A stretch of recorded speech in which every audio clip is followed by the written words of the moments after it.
estudantes, tudo bem com vocês? Nós somos professoras do programa Linhas do Conhecimento. Eu sou a professora Elizabeth. E eu sou a professora Paula. Hoje você terá aula sobre a história da erva mate em Curitiba e no Paraná.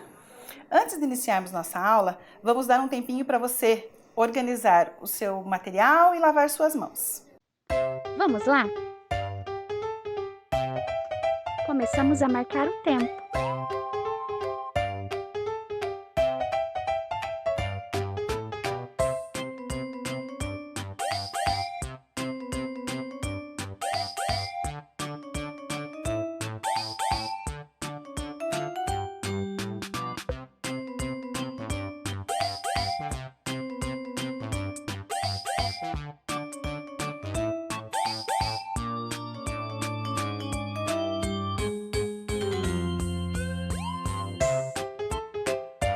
Comece lavando suas mãos.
Agora, com as mãos limpas, vamos pegar o material para a aula.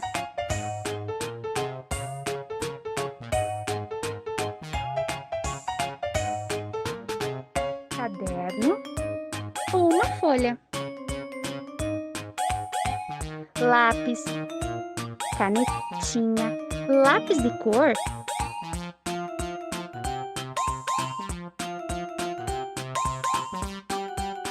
E uma borracha. Pronto! Vamos começar a nossa aula? Para iniciar a nossa aula, vamos fazer o registro? Você pode pegar a folha ou o caderno e anotar. Programa Linhas do Conhecimento, a data de hoje, o nome das professoras, que é Paula e Elizabeth, e o tema da nossa aula de hoje, que é Caminhos da Erva Mate. Nós vamos colocar aqui na tela para você, para facilitar.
Professora Beth, eu trouxe uma planta para você. Que linda, professora Paula! É uma muda de erva mate. E eu aqui fazendo chimarrão. Você sabia que com essas folhas que é produzido chimarrão? Isso mesmo. Isso, vou guardar aqui, muito obrigada. Nada. Agora ela é uma muda, mas ela vai se tornar uma bela árvore. Trouxemos a foto de uma árvore de erva mate para vocês. A folha de erva mate, chamada pelos índios de caracarai, que significa folha sagrada, era utilizada para fazer uma bebida que dava energia.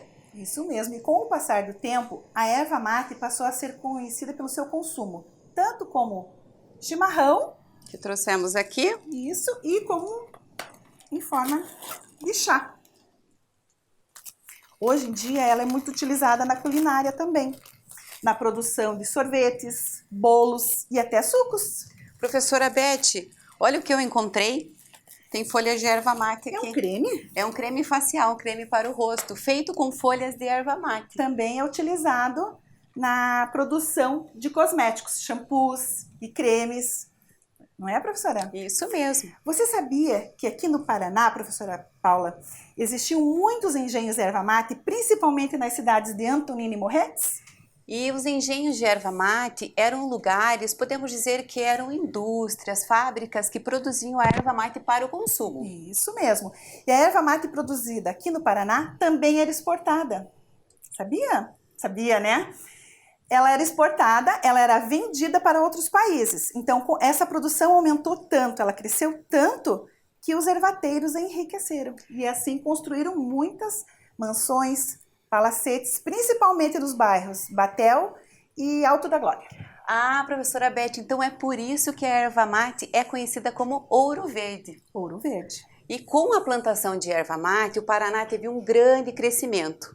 Nesse período chamado de ciclo de erva mate, foi fundada a primeira Universidade Federal do Paraná e foi construída a Estrada de Ferro. Isso mesmo. Curitiba se beneficiou muito. Ela teve um crescimento muito grande nesse ciclo que foi chamado de ciclo de erva mate, que iniciou-se em 1853 até 1929. Vamos mostrar a universidade? Vamos. Então, nós contamos que a Universidade Federal do Paraná foi fundada nesse período. Ela foi a primeira do Brasil. Na primeira imagem, nessa foto mais antiga, foi a primeira sede da Universidade Federal do Paraná. Isso ocorreu nos anos de 1912 a 1914. Esta casa foi alugada por um ervateiro chamado Manuel Miró. Essa casa era de um ervateiro, né? Isso, ele alugou a casa para fazer a sede da universidade. Depois, quando ela passou para a sua sede própria, né, ela passou a se chamar Universidade Federal do Paraná, porque neste período ela se chamava Universidade do Paraná. E na segunda imagem, é a casa hoje.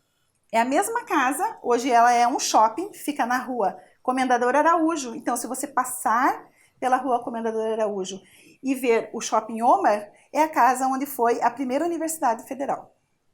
E você sabia, professora Beth, que a Estrada de Ferro foi construída para transportar a erva mate? Sim, o consumo da erva mate foi tanto que precisou um meio de transporte que tivesse maior capacidade para levar a erva mate. E também mais rápido, né? Isso mesmo. Então, o trem saía da estação ferroviária de Curitiba, passava pela Estrada de Ferro e chegava em Paranaguá com a erva mate. Isso mesmo. Ele saía de Curitiba e ia até Paranaguá. E de Paranaguá, né? Ele era exportado. Trouxemos fotos da Estrada de Ferro para vocês. Antigamente, a erva mate era transportada em mulas e em carroças. E com o passar do tempo, também começou a ser transportada em trens e em barcos. E nesse caso que nós já falamos, né, professora? Que daí ele saía de Curitiba e ia até Paranaguá. Nós já contamos para vocês um pouco da história do ciclo da erva mate no Paraná. Que esse ciclo foi muito importante para a nossa cidade. Falamos sobre o início, né, professora? Lá que começou com os indígenas e tudo aquilo que aconteceu, que os ervateiros enriqueceram. Ervateiros, professora Beth? Ervateiros, as pessoas que plantavam, produziam e vendiam erva mate. E você, professora Beth, já ouviu falar no Barão do Cerro Azul? Já ouvi falar no Barão do Ele Cerro foi o maior produtor de erva mate do mundo. Isso. Mas, professora Beth, Barão do Cerro Azul. Eu sei que Barão era um título dado para as pessoas importantes, né? Isso. E Delfonso Pereira Correia era o Barão do Cerro Azul. E Cerro Azul? Vou contar essa história para vocês então. Ele recebeu o título da princesa Isabel, mas quem indicou o título de barão foi Dom Pedro II. Quando ele concedeu esse título, ele sugeriu o nome de Barão de Curitiba, mas Ildefonso achou que era muito para ele. Aí sua esposa, a baronesa Maria José, que era mais conhecida como Coca, fez a sugestão. Por que não Barão do Cerro Azul? Cerro Azul remetendo-se ao céu azul da Serra do Mar. E assim ele se tornou conhecido. O Barão do Cerro Azul. E agora vamos ver um vídeo do solar do Barão, a casa onde o Barão do Cerro Azul morava com a sua família. As obras do solar do Barão tiveram início em 1880 para servir de residência ao Barão de Cerro Azul. Membro de família ervateira, foi empresário, político e intelectual. Integrou a comissão que recepcionou Dom Pedro II em visita à capital em 1880 e recebeu o título de Barão do Cerro Azul em 8 de agosto de 1888. Mas, infelizmente, em 1894, morreu tragicamente na Serra do Mar. Após a trágica morte do seu esposo, a baronesa adoeceu e, para garantir seus rendimentos, construiu uma casa menor como sua residência, e o solar do barão passou a ser alugado. Ambos os imóveis pertenceram à baronesa até 1912, quando o imóvel passou para o Exército. O Exército Nacional ocupou o imóvel de 1912 a 1975, ano em que o edifício foi adquirido pela Prefeitura Municipal de Curitiba, que tinha o interesse em sua preservação.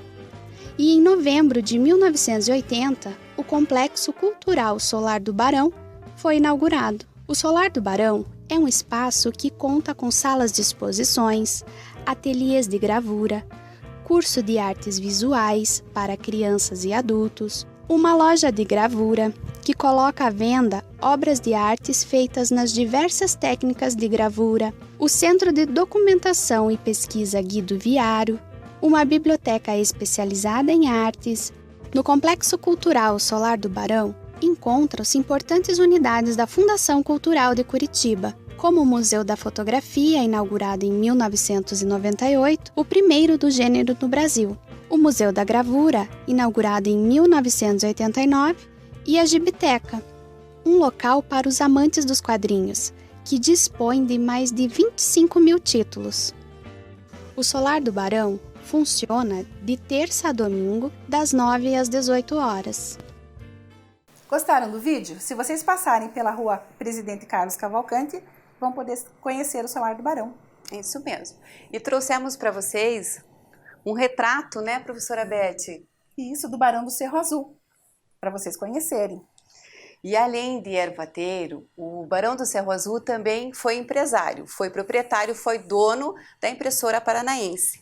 O local da Impressora Paranaense hoje é o Cine Passeio, como trouxemos na foto para vocês. Cine Passeio hoje é um cinema de rua. Ele foi inaugurado ano passado, mas na época ele foi a sede da Impressora Paranaense.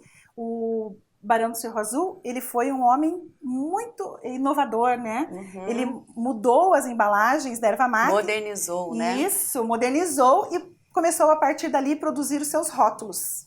Nessa segunda imagem, nós trouxemos uma homenagem que o Barão do Cerro Azul recebeu em Curitiba. Ela é um busto, que é uma escultura feita em bronze, né? Ela fica na frente da Associação Comercial do Paraná. A Associação Comercial do Paraná, ela fica na rua 15 de novembro. E o Barão do Cerro Azul, ele foi fundador e ele também foi presidente da Associação Comercial do Paraná. Por isso dessa homenagem a gente achou interessante mostrar para vocês. E a foto ao lado temos a Praça Miguel Couto, também conhecida como Pracinha do Batel. Lá também tem uma escultura, um busto do Barão do Cerro Azul, porque antigamente tinha um engenho de erva mate lá. E esse engenho, professora Beth, era do Barão do Cerro Azul. Sim, ele tinha engenhos na região de Morretes e Antonina, aí ele trouxe para Curitiba na intenção de modernizar o seu engenho. Antigamente, os engenhos eles tinham a mão de obra era escrava, e a partir dali, da modernização, que começaram a usar máquinas para produzir erva mate. Outro ervateiro muito importante de Curitiba foi Francisco Fassi Fontana. Em 1834 foi fundada a Chás Real, também conhecida como Mate Real, e anos depois Francisco Fassi Fontana comprou a Chás Real, a Mate Real. E essa empresa de erva mate funciona até hoje, professora Beth, lá em Almirante Tamandaré. Tem quase 200 anos. Tem quase 200 anos a empresa, e a empresa continua com a família Fontana. Isso mesmo. Em 1880, a família Fontana foi morar na Via Boulevard 2 de Julho. Boulevard é uma palavra em francês que significa avenida, né? Uma grande avenida. Então ele construiu essa casa, nós trouxemos a foto para mostrar para vocês também, no local onde foi o primeiro engenho de Curitiba, o Engenho da Glória. Engenho da Glória. Inclusive, antes de ser Boulevard 2 de Julho, a rua se chamava Atalho da Glória. Então, na foto que nós trouxemos aqui para mostrar para vocês, nós temos a imagem da casa. Era uma bela mansão chamada Mansão das Rosas. E por que Mansão das Rosas, professora Beth? Ela tinha um belo jardim com rosas raras, muito raras. E para entrar nesse jardim tinha um portal chamado de Arco das Rosas. Então, na primeira foto, que é a foto antiga, daquela época ainda, né, que nós podemos perceber que a casa está lá, e a Mansão das Rosas foi demolida em 1974. E o espaço deu lugar a vários edifícios, a vários prédios. Mas o arco, que é o Portal das Rosas, ele permanece lá. Então, se você passar na Avenida João Gilberto, próximo ao Passeio Público, você vai poder ver o arco. Nós trouxemos aqui para mostrar para você. Professora Beth, nessa foto aqui nós temos um busto do comendador Francisco Fassi Fontana. Você sabe onde está, professora Beth? Sei, é uma homenagem que o comendador Fontana recebeu e ele está no Passeio Público de Curitiba. E por que ele está lá? Uma homenagem a ele, porque ele recebeu o título de comendador, porque ele foi uma das pessoas que contribuiu para a construção do Passeio Público. E o Passeio Público foi o primeiro parque de Curitiba, né? Então, passando pelo Passeio Público, né, perto do Arco da Mansão das Rosas, nós temos um palacete. Esse palacete bem bonito, né, professora Beth? Ele é antigo e é o Palacete dos Leões, né? Isso, o Palacete da família Leão, que também eram ervateiros. E vamos assistir a um vídeo do Espaço Cultural BRDE Palacete dos Leões? Vamos.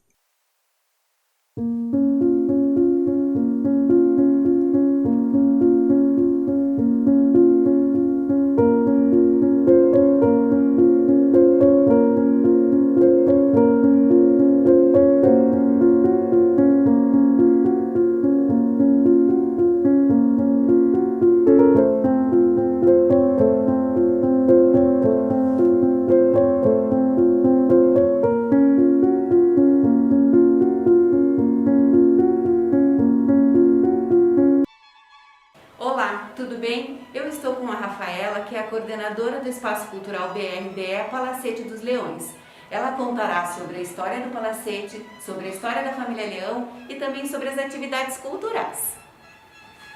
Olá, Paula! Olá, tudo bem, Rafaela? Bem-vindos novamente. Obrigada. Então, a todos do Linhas do Conhecimento, que é um programa que nós integramos, né, e já recebemos algumas vezes os alunos que integram o programa aqui no Espaço Cultural do BRDE. É um prazer recebê-los.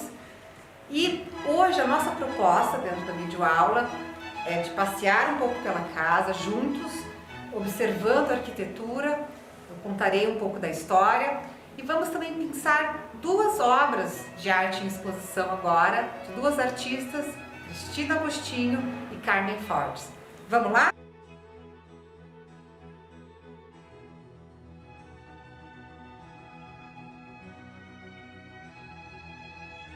Então, pessoal, aqui esse primeiro ambiente da casa, interno, a antessala, também chamada de vestíbulo. Essa antessala é bastante ornamentada. Nós temos um papel de parede de época, palacete é uma edificação de uma arquitetura de um estilo que nós chamamos de eclético. O palacete é de 1902, então são 118 anos, a gente está no ano de 2020, né? Então 118 anos dessa edificação que foi feita e projetada pelo Cândido de Abreu, na época prefeito de Curitiba, que foi prefeito de Curitiba, e era irmão da primeira moradora aqui do palacete, que foi a Maria Clara, casada com Agostinho Ermelino de Leão, que é os fundadores do Chamate Leão. Bem, explicado isso, essa sala é uma sala que a gente vai ter um papel de parede restaurado, mas original de 1902. E um teto em estuque, que é o que vai dar essa ornamentação, uma artesania, uma força expressiva, plástica, né? Então é uma beleza ornamentada aqui no teto do palacete. Bom, agora que já passamos um pouco por alguns aspectos aqui da antessala do palacete, nós vamos para a antiga sala de música da casa, que é a saleta onde hoje nós estamos com os leões cerâmicos originais, possivelmente de meados do século XIX. A gente está falando de 1840, 1860. Vamos lá?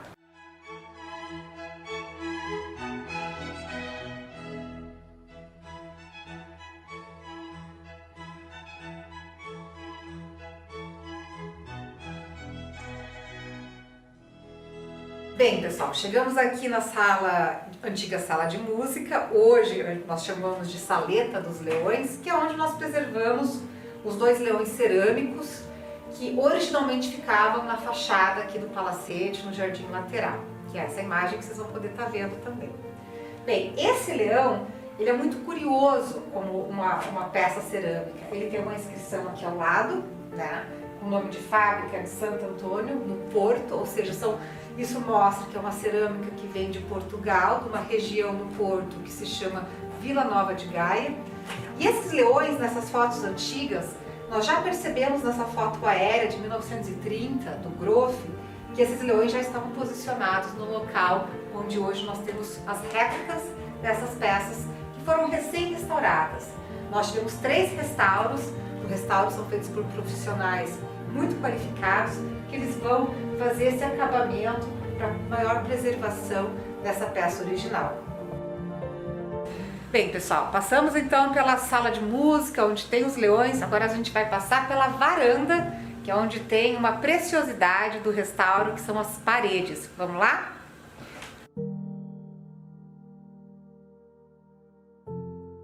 Chegamos na varanda. A varanda lateral, ela é onde a gente tem esse rico trabalho do restauro dos anos 80, que vem sendo preservado até os dias atuais, que é esse resgate da pintura original, que nós chamamos de pintura parietal, como se fossem das cavernas mesmo, né? Essa escavação é feita das camadas, essa investigação das camadas de tinta, então a gente chega a esses padrões que tem toda essa fachada aqui da varanda, né? Bastante com ornamentos, com as colunas, com os capitéis, né? Então toda essa ornamentação é muito rica dentro dessa referência do eclético, da arquitetura eclética. Vamos já passar para a sala da lareira. Bem, pessoal, agora nós estamos na sala da lareira, né? Inclusive, essa é a homenagem ao nome da sala, existe uma lareira aqui, mas também chamada pela família de hall. O piso é um piso em parquet, muito ornamentado, com um rigoroso trabalho desses artesãos, né, desses profissionais de época. E nessa sala é onde nós temos 2 reproduções, para vocês conhecerem um pouco, da Maria Clara e do Agostinho Ermelino de Leão Júnior. Eles foram os primeiros moradores aqui do palacete, vieram para cá em 1902, e ele, que é o Agostinho, eles que vão fundar a Mate Leão, a Leão Júnior, onde a gente conhece mais o chamate que temos até hoje.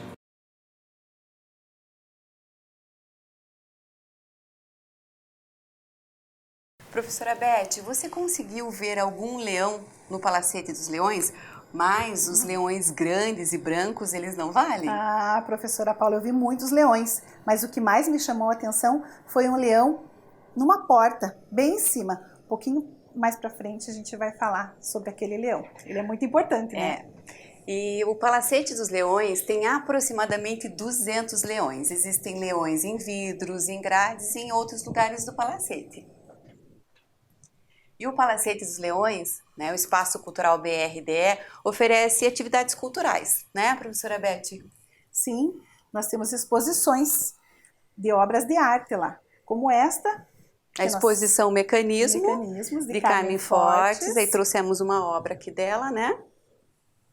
E a exposição Asas, que é de Cristina Agostinho.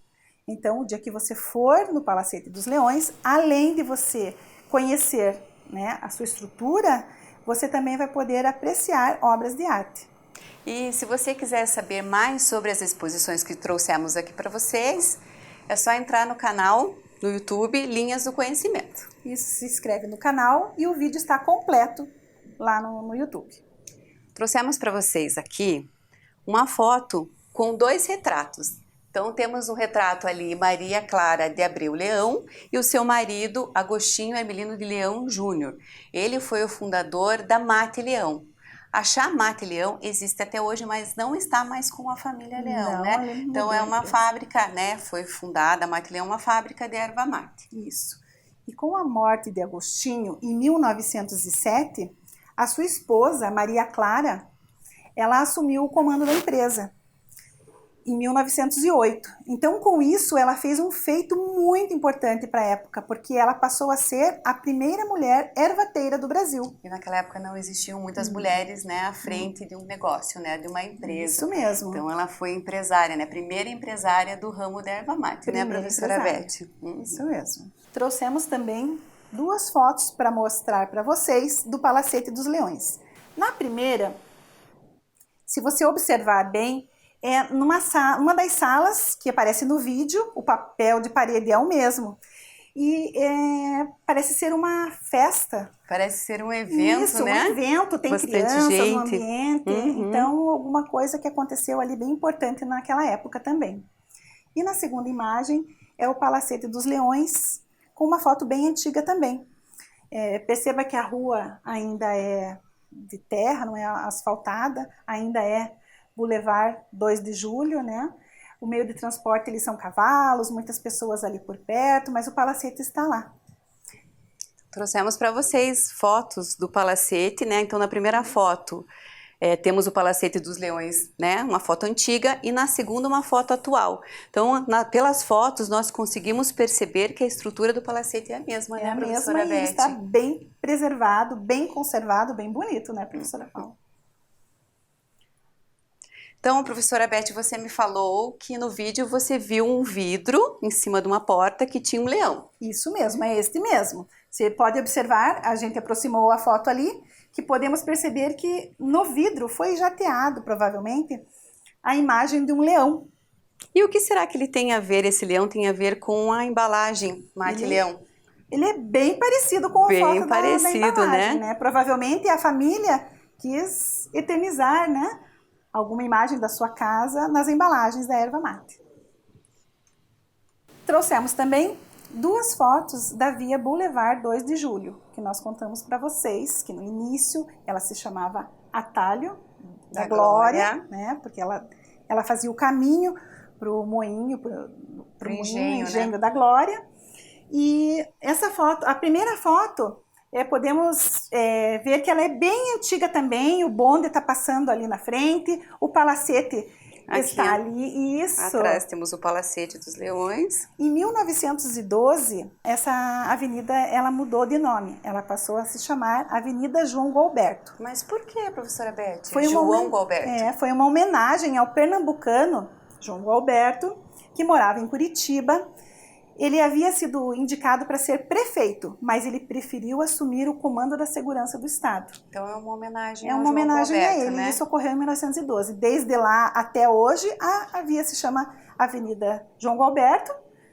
Ela fica próximo, né, da família Desfontana, Palacetes dos Leões, Passeio Público, e é perto da Presidente Carlos Cavalcante, que é a casa do Barão do Céu Azul. O solar do Barão, né? Então, essa região era uma região nobre, considerada nobre. Muitos ervateiros escolheram morar nesta região. E falando ainda na Avenida João Gualberto, temos uma capela ali, né, professora Beth? Essa capela foi de propriedade da família, né, Ervateira Veiga, família Ervateira Leão. A capela Nossa Senhora da Glória deu origem ao bairro Alto da Glória. Trouxemos fotos para vocês da capela, né? Então aqui é a parte de fora da capela, né? E em frente à capela fica o Palacete dos Leões. A casa ao lado morava a família Ervateira, a família Veiga. Para baixo um pouco ali, né, professora Beth, tem o arco da Mansão das Rosas da família Fontana, né? E é perto do passeio público. Uma outra curiosidade também é que ao lado desta capela existia um cinema. Só que ela foi demolido, né? Não tem nada, só tem a história mesmo para contar. Mas para a gente perceber que ali a região era os ervateiros, né? Eles moravam, eles rezavam, eles se divertiam, né, professora? E a capela, né, está temporariamente fechada, mas hoje ela é aberta ao público, né? Isso mesmo. Bom, antes de nós fazermos nossa atividade de hoje, trouxemos para vocês então um pouco da história da erva mate na nossa cidade e no nosso estado, que ela foi muito importante, que ela trouxe muito progresso. E muitos nomes são importantes, né? Em pensar que a erva mate começou lá com os indígenas e nós conquistamos tantas coisas, né? Conseguimos ver o desenvolvimento, né? Isso trouxe muito progresso para a nossa cidade. Outro ervateiro muito importante também foi Bernardo da Veiga. Ele foi proprietário do Jornal da Tarde, né? Isso. José Ribeiro de Macedo. José Ribeiro de Macedo foi considerado um dos fundadores, né, da Universidade Federal do Paraná. Isso. Então, se fosse para nós falarmos, teriam muitos ervateiros importantes, certo? Mas hoje nós trouxemos esta parte da história para vocês. Vamos para a nossa atividade de hoje? Vamos. Então vamos fazer uma marca, um rótulo ou uma embalagem de erva mate. Então trouxemos ideias para vocês aqui. Você vai precisar de folhas, lápis, borracha, lápis de cor, canetinha, se você tiver, e uma tesoura sem ponta. Então trouxemos aqui para vocês diferentes rótulos, né, de embalagem. Antes, professora Beth, nós temos aqui... muito importante. Rótulos antigos, né? Isso, esse primeiro, a erva mate primavera, ela era da impressora paranaense. O rótulo foi produzido na impressora Isso paranaense, mesmo. Que era do Barão do Cerro Azul. Então eram esses modelos de marca, né, de rótulo que elas iam para as embalagens. Então o rótulo serve para informar o que tem no produto, o que é o produto, né? Então assim, ele traz informações de um produto. Então trouxemos ideias para vocês de rótulos, de embalagens e de marca de erva mate para você fazer aí. Então aqui nós fizemos a erva mate capivara, a artista da arte foi a professora Beth. Então aqui temos a informação que é erva mate pura, não tem outro ingrediente, não tem nada. Indústria brasileira, que foi feito aqui no Brasil, que eu e a professora Beth que fizemos. E tem o peso 500 gramas. A gente pode colar na nossa embalagem. Na nossa embalagem de erva mate, pegamos a embalagem de pão. Isso. Então, nossa embalagem, nossa marca já está aqui, professora. Erva mate capivara. Outro modelo de marca, de rótulo que você pode fazer também é como essa nossa aqui, erva mate pinhão. Então aqui temos a informação do produto em 2 rótulos, né? Mesmo. Então tá aqui, erva mate pinhão, indústria brasileira, peso 500 gramas. Aqui nós temos ingredientes, que é erva mate, não contém açúcar, muito importante, né? A data de fabricação, a validade. Fizemos até um código de barras aqui, ó, para passar no mercado. E temos outra forma também, as informações estão na embalagem, nela não tem rótulo. Então fizemos a erva mate Ouro Verde desde 2020, que a empresa foi fundada em 2020, Isso. Tem 1 quilo. Atrás fizemos o modo de preparo do chimarrão. Ao lado colocamos ingredientes, que é erva pura, né? Não tem açúcar, não tem outros ingredientes. E aqui fizemos uma propaganda do nosso chamate Ouro Verde, né, professora Beth? É chimarrão gostoso, é Ouro Verde. Isso mesmo. Mas se você quiser fazer um rótulo só desenhando... Uma marca, né? Criar uma marca. Você pode fazer, ó. Por exemplo, essa daqui, ó, tem uma cuia de chimarrão. Eu posso colar na minha embalagem e as pessoas pode entender que ali dentro tem erva mate. Então você pode fazer a sua marca só com o desenho, tá? Daí você escolhe a forma melhor de fazer a sua embalagem, o seu rótulo, a sua marca. Isso mesmo. Então, né, pra gente finalizar, trouxemos um vídeo para vocês do Museu Paranaense, que lá, professora Beth, tem um memorial da erva mate, né? Isso, bem interessante. Olá!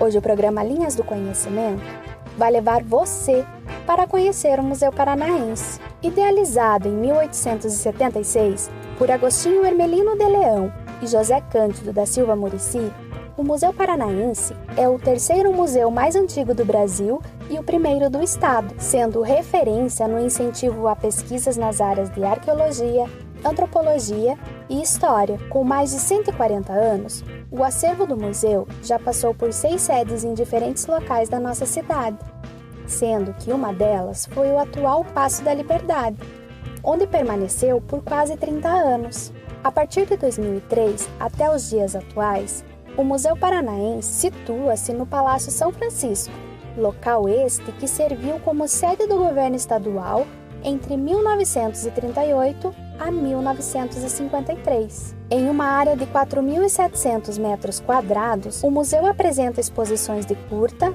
e longa duração. Seu acervo conta com aproximadamente 400 mil itens, entre objetos de uso pessoal, mobiliário, armas, uniformes, medalhas, documentos, material audiovisual, porcelanas, pinturas em diversas técnicas e esculturas, além de um grande acervo arqueológico e antropológico. Em 2013, o Memorial à Indústria da Erva Mate, exibindo o acervo do antigo Museu do Mate-Leão, foi inaugurado. Este memorial é uma forma de preservar a memória e homenagear as famílias que fizeram parte desta indústria que constitui significativa parte da história do Paraná.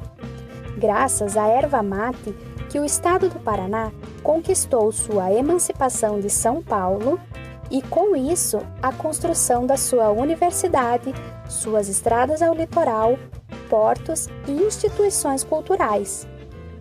O acervo desta exposição é composto por móveis, embalagens, medalhas, fotos, quadros, livros, ferramentas, material de marketing da empresa, documentos e uma coleção de cuias e bombas de prata para chimarrão.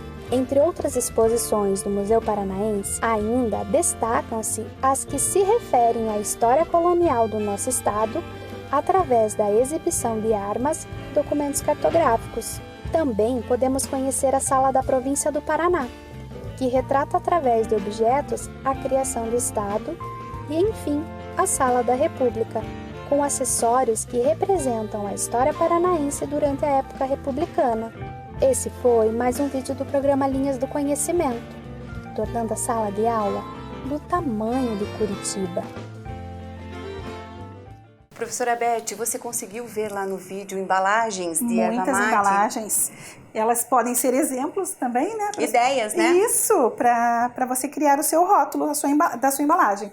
Não esqueça de levar para sua professora para compartilhar com seus colegas quando as aulas voltarem, certo? E essa foi a nossa aula do Caminhos, né, da erva mate. Esperamos que tenham gostado. Tchau! Tchau!